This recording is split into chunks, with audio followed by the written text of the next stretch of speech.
But opportunities present themselves to all of us, whether we miss them or we take them, we even realize they're opportunities. They are a part of our lives. And today we're going to talk about opportunities. And where I want to get to with this is seeing God in our opportunities. And there's a phrase, opportunity knocks, right? So I want to play on that a little bit. And I want us to think about it like this. When opportunity knocks, see if God is at the door. So when opportunity knocks, see if God is at the door. Basically, let's see how and if God can be in this opportunity. And we're going to see that today in Ruth chapter 2. We are in our second week of our little mini-series on the book of Ruth, which is entitled God in Every Chapter of Your Story, because we will find God in every chapter of the book of Ruth. And last week we talked about God in our relationships, and today God is in our opportunities. So Ruth is going to take an opportunity that she has, and we're going to see how God kind of works through it in three different ways. So we'll do it similarly last week. We'll talk through the whole chapter. We'll kind of see what's going on in the story and where God is, and then how we can apply that similar feel to our lives. Now, before we dive into the actual chapter, I want to talk about Ruth's opportunity because it's very, it was a custom at her time, but it might be one we're not familiar with. So what Ruth is going to have the opportunity to do is what's called gleaning. She gets to glean in the fields. And what this means is pretty simply, she's going to go in the fields behind the harvesters, and they're allowed to pick up the leftover grain or whatever kind of falls to the ground or gets left behind. And this is something, it's part of Mosaic law. Leviticus 19:9 through 10 says, when you reap the harvest of your land, do not reap to the very edges of your field or gather the gleanings of your harvest. Do not go over your vineyard a second time or pick up the grapes that have fallen. Leave them for the poor and the foreigner. I am the Lord your God. So this was a custom that God put in place. So this is for poor people, for foreigners coming into the land. They are allowed to do this. Now, it wasn't always followed super well. If we know the Old Testament or the Bible, some people follow God's laws really well, some not so much. But the point is, this was a known practice. All right, this was a custom. It was well known. Ruth is going to go glean in the field. And I want to make sure we know this is happening because this really, her gleaning sets up this chapter and really sets off the rest of the book of Ruth. All right, so that's what she's going to go do. We're going to start by reading Ruth 2, 1 through 13. This is our long section of the day. It will be up here if you want to follow along with me. Your Bibles on the table should have it bookmarked. I will read Ruth 2. We're going to start right away with verse 1 through verse 13, and then we'll talk about what happened. So it says this. Now Naomi had a relative on her husband's side, a man of standing from the clan of Elimelech, whose name was Boaz. And Ruth the Moabite said to Naomi, let me go to the fields and pick up the leftover grain behind anyone in whose eyes I find favor. Naomi said to her, go ahead, my daughter. So she went out, entered a field, and began to glean behind the harvesters. As it turned out, she was working in the field belonging to Boaz, who was from the clan of Elimelech. Just then Boaz arrived from Bethlehem, greeted the harvesters. The Lord be with you. The Lord bless you, they answered. Boaz asked the overseer of his harvesters, who does that young woman belong to? The overseer replied, she is the Moabite, who came back from Moab with Naomi. She said, please let me glean and gather among the sheaves behind the harvesters.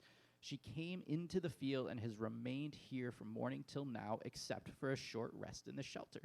So Boaz said to Ruth, my daughter, listen to me. Don't go and glean in another field. Don't go away from here. Stay here with the women who work for me. Watch the field where the men are harvesting. Follow along after the women. I have told the men not to lay a hand on you. Whenever you're thirsty, go get a drink from the water jars the men have filled. At this she bowed down with her face to the ground. She asked him, why have I found such favor in your eyes that you notice me, a foreigner? Boaz replied, I have been told all about what you have done for your mother-in-law since the death of your husband, how you left your father and mother and your homeland and came to live with a people you didn't know before. May the Lord repay you for what you have done. May you be richly rewarded by the Lord, the God of Israel, under whose wings you have come to take refuge. May I continue to find favor in your eyes, my Lord, she said. You have put me at ease by speaking kindly to your servant, though I do not have the standing of one of your servants. All right, let's talk real quick here a little bit about what is going on in this first part. So the first thing that happens, verse 1, we meet Boaz. Boaz is going to be our third main character. We met Ruth and Naomi last week. Boaz is character 3, kind of the main guy. He's of high social standing. From what we know, he's a fairly powerful person. socially. Also, he's from the clan of Elimelech. This is important because this links him in a family line to Naomi and then to Ruth. Remember, Elimelech, if you were here last week, was Naomi's husband. He passed away. So this is important. Also note, we introduce him here. Ruth and Naomi have no idea yet that they're going to Boaz's field or any of this kind of stuff.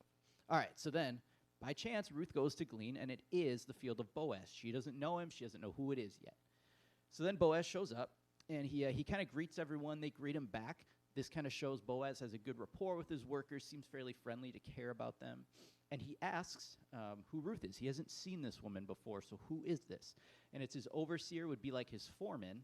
Gives kind of a lengthy response. And it's like, well, she's a woman. She came back from Moab. She was with Naomi. And she asked for permission to glean between the sheaves. Usually you would go kind of behind them or outside of them. So it's a big deal. She kind of asked for this.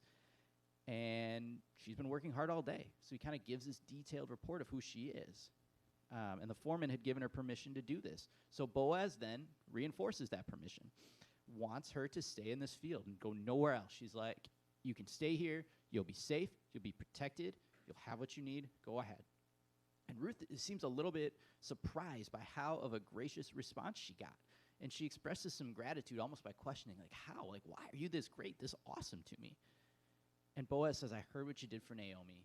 What happened to your life? And he blesses her similar to how Naomi did. And then Ruth says, I wish to continue to find favor with you. So where's God in this opportunity? So we have this opportunity. She's able to glean in the field.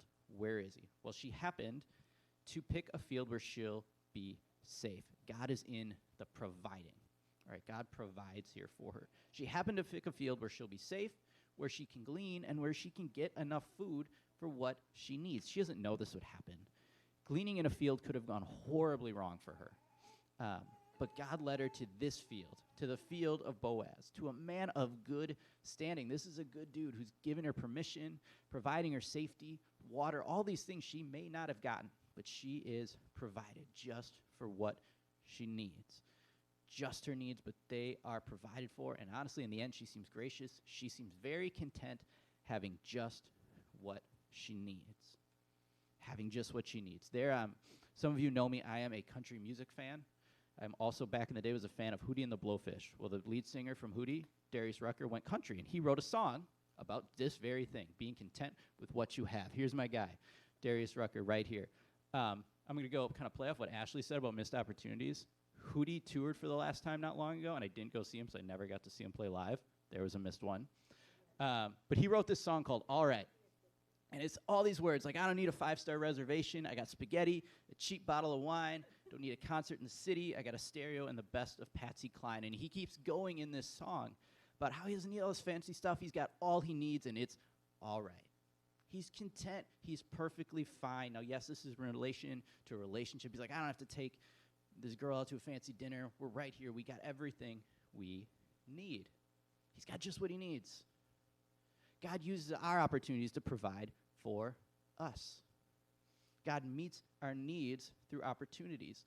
Philippians 4:19 says, and my God will meet all your needs according to the riches of his glory in Christ Jesus. So think about, what needs do you have, or what needs have you had?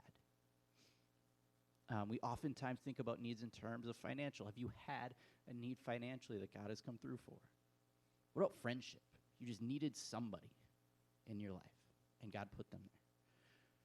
You needed time, just a little extra time, that extra day, that extra hour. And through some opportunity, God has met that. How has God provided for that need and an opportunity he's given you? Because he does. He's there. We just have to be willing to look for him and see the fact that in the opportunities we have, God will provide for our needs. So that's the first part of this, is God provides through our opportunities. Let's keep going in Ruth. We're going to look at verses 14 through 18 to see our next part. It says, at mealtime, Boaz said to her, come over here, have some bread, and dip it in the wine vinegar. When she sat down with the harvesters, he offered her some roasted grain. She ate all she wanted and had some left over. As she got up to glean, Boaz gave orders to his men. Let her gather among the sheaves and don't reprimand her. Even pull out some stalks from her, or for her from the bundles, and leave them for her to pick up, and don't rebuke her. So Ruth gleaned in the field until evening. Then she threshed the barley she had gathered, and it amounted to an ephah. She carried it back to town, and her mother-in-law saw how much she had gathered. Ruth also brought out and gave her what she had left over after she had eaten enough. All right, let's talk about this story. Boaz invites Ruth to eat with them. She accepts, and she comes and sits with the harvesters. Why does this matter? Boaz, in essence, is elevating Ruth's status at this point. She's a foreigner. She's a woman. He invites her to sit with the harvesters, which would have been a societal step up. Old Testament culture, New Testament culture, status in society was incredibly important. Hierarchical societies were a big thing. So this is a big deal. She's got a status being elevated by Boaz. So then she goes to work. Ruth goes off to work. Boaz now specifically addresses his workers, not through his foreman. He goes right to them and says, leave her be, period. Leave her alone. Don't go near her. She's fine. Gleaners weren't always treated well, right? Again, maybe the poor or the downtrodden or foreigners. He is saying, you leave her be. Then he levels up. He says, go ahead and drop some of the harvest you've picked and let her pick that up. Some of the good stuff, some of the stuff you've collected, drop it. This is unheard of for a gleaner to get to do, but Boaz says, I want you to do this for her. So Ruth is out there. She's working hard. Towards the end, they measure what she has collected, and it is an astonishing amount. This ephah, this would have been an unheard of, crazy amount. Way more than could have been expected. She has overshot what she could have thought she was going to get. And the fact that she was able to do this also shows that the workers Boaz had talked to followed what he said, because she wouldn't be able to do it if they hadn't listened to him. They had to comply with this. He was being so incredibly generous. This is a great thing. So Ruth goes back to Naomi and brings what she has collected, this abundance, this crazy amount of food. So where's God? Well, he's in that abundance. Ruth and Naomi needed food. They got more than what they needed.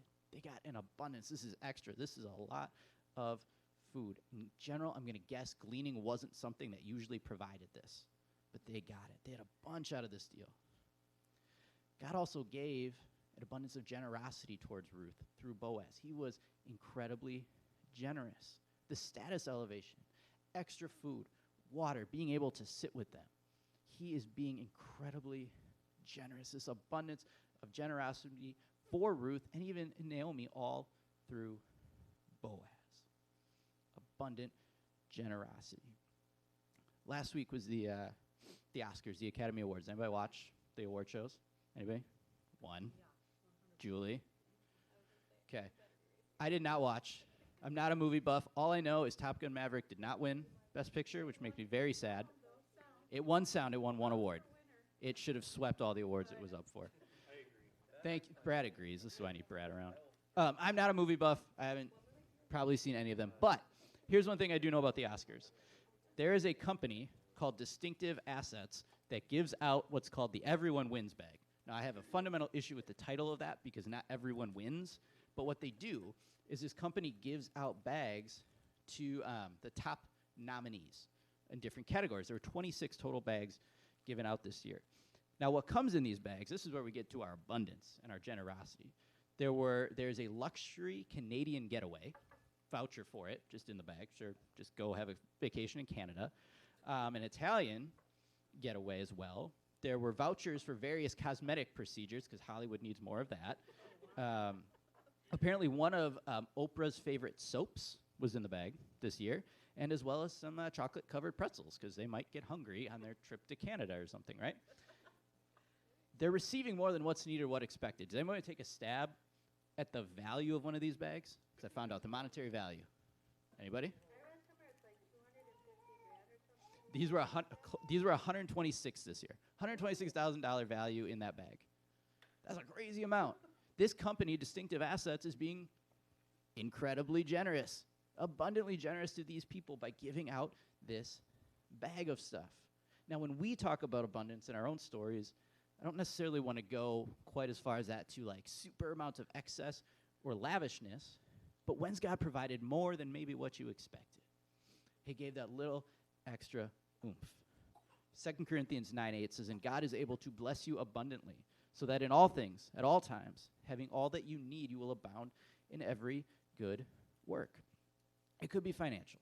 Maybe you're just like, man, I'm okay, but a little extra would help, and God came through. or just opportunities. We look at Ruth, right? Like her status moved up.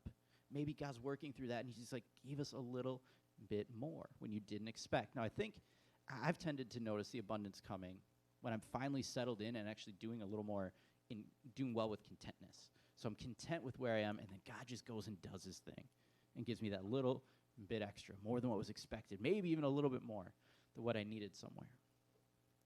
Now I want to look at the other side, because that would be being like Ruth. But what about being like Boaz?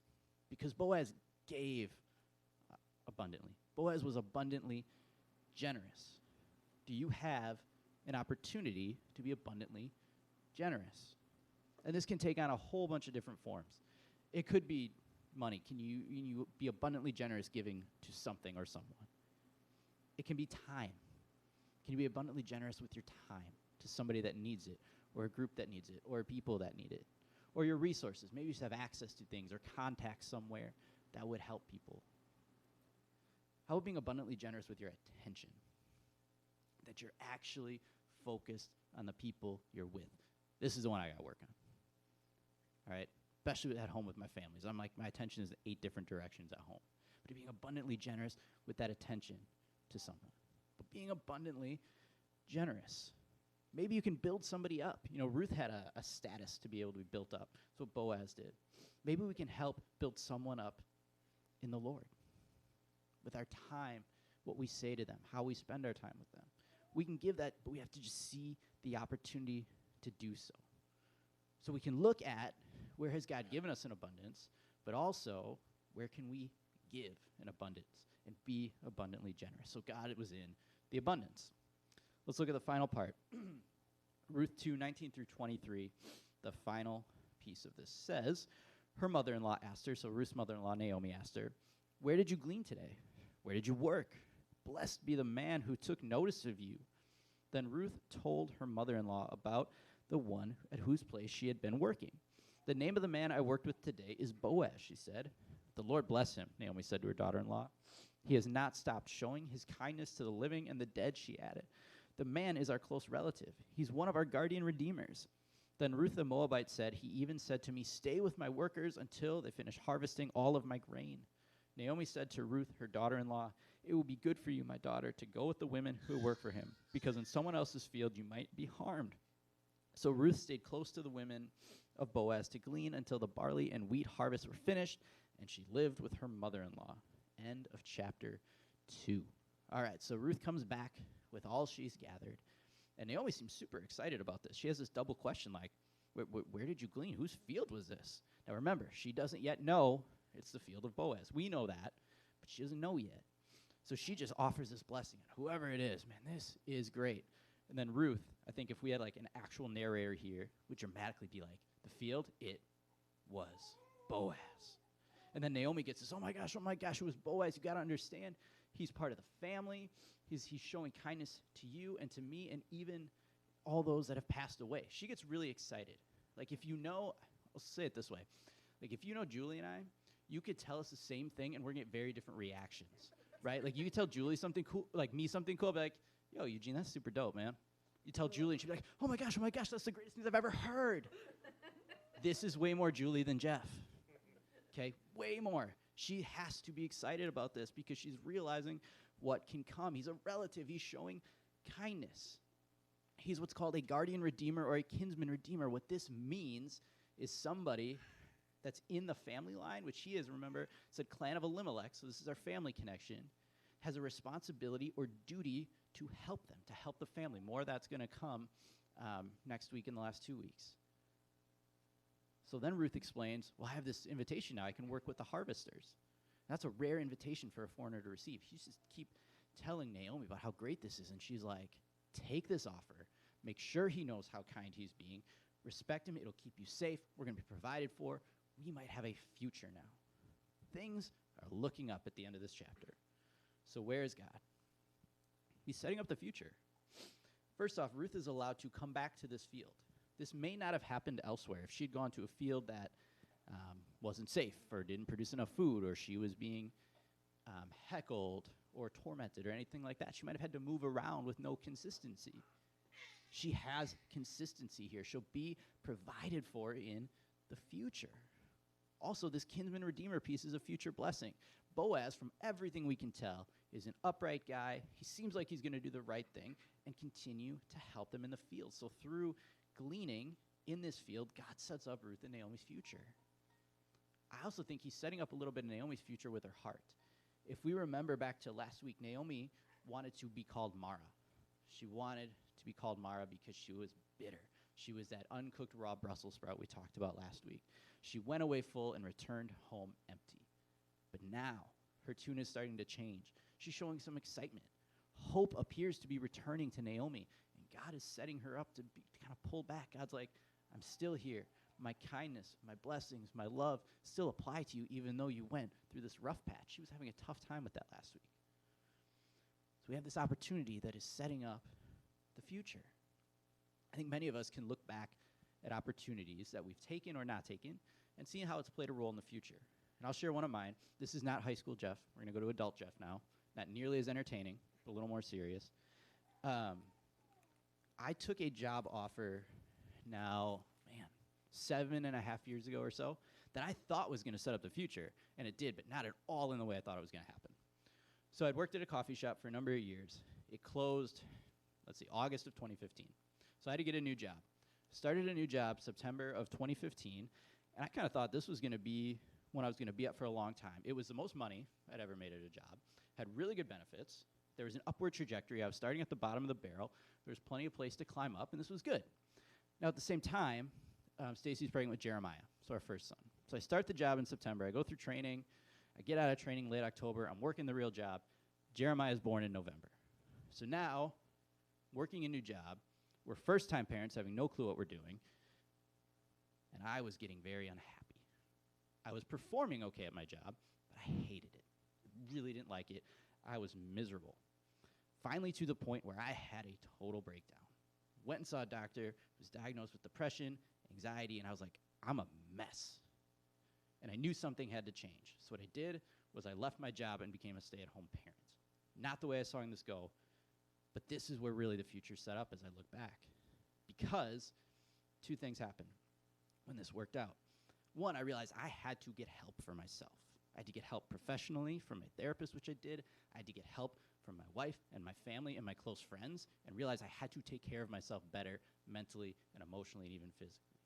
So I did that, which is something I have to deal with every day. And I do, and it worked this opportunity. The second is I can look back at it and see how it's set up getting here today, standing up here in front of all you wonderful people. Because I knew, as I was a stay-at-home parent, I was going to have to go back to work and do something with my life. And God, that's when he kicked it in. It's like, dude, you've been in ministry for a while. This is it. So that's when I got kind of the kick in the pants to enroll in seminary and take the steps, which through a number of other things led us here today. I took an opportunity that I thought was going to set me up one way like this. It did not at all go the way I thought. But it did set up my future in an entirely different way. And God was so stinking present in that whole thing. So how has God set up your future from past opportunities, big or small? Right? It may not be this situation like I had. Maybe it is. But how has God worked on your future from an opportunity? Did a relationship form? Are you maybe in some type of better place now because of what happened? Financially, could be the location. Did you move, whether it's apartments or cities? Emotionally, spiritually, and don't neglect those. Looking back, are you in a better place with those than you were? And then take a look at your current opportunities that you have. Is God moving you towards a future? I think these are harder to see because obviously we don't know what's coming. But talk to God. Just be like, man, where might this lead us? And he might reveal it, he might not. But look at those opportunities. Pray about the future with an opportunity. But look at those opportunities, past and present, and see what happens in the future with those. Where is God leading you to a future with those? We will all have and have had big and small opportunities present themselves in our lives. I want to encourage you to see how God is a part of those. Is he providing for a need through those? Just like he provided for Ruth and Naomi, just meeting a need that's there. Is he providing in abundance? More than what you were expecting. A little more than what you need. Is there an opportunity for you to be abundantly generous and to give an abundance of something? Like we're seeing from our guy Boaz. And then is God working on your future with an opportunity? Any type of future. Work, life, relationships, social, emotional, spiritual, pick any of it. Is God working on a future in those opportunities? Think about the past and pray about the future of those. But when opportunities knock, please don't forget about God. Take a look and see where God is in those opportunities. Let's pray. God, I thank you again for today.